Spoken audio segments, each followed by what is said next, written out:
পরপর তিনটি সংখ্যার গুণফল 120 হলে তাদের যোগফল কত?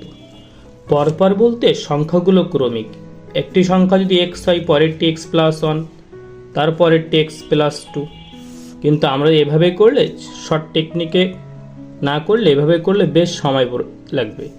শর্ট টেকনিকে করতে পারি, 120কে ভাঙাতে পারি, 2 দ্বারা ভাঙালে 60 বার যায়, আবার 2 দিলে 30, আবার 2 দিলে 15, আবার 3 দিলে 3ই 5 15।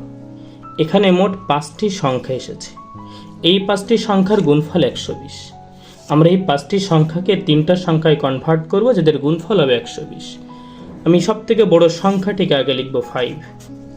তারপর এখানে নিঃসন্দেহে বাকি দুটি সংখ্যা হয় 3 4, না হয় 6 7 বা 4 5 6, এমন কিছু হবে। 2 দুগুণে 4, 3 দুগুণে 6। তাহলে একটা 4, একটা 5, একটা 6, 3টা সংখ্যা পাইলাম। এখন এদের গুণ করলে 4 5 20, 6 20 120। আবার এদের যোগ করলে 4 + 5 + 6, 4 5 9 6 15। অতএব সংখ্যা তিনটের যোগফল হচ্ছে 15।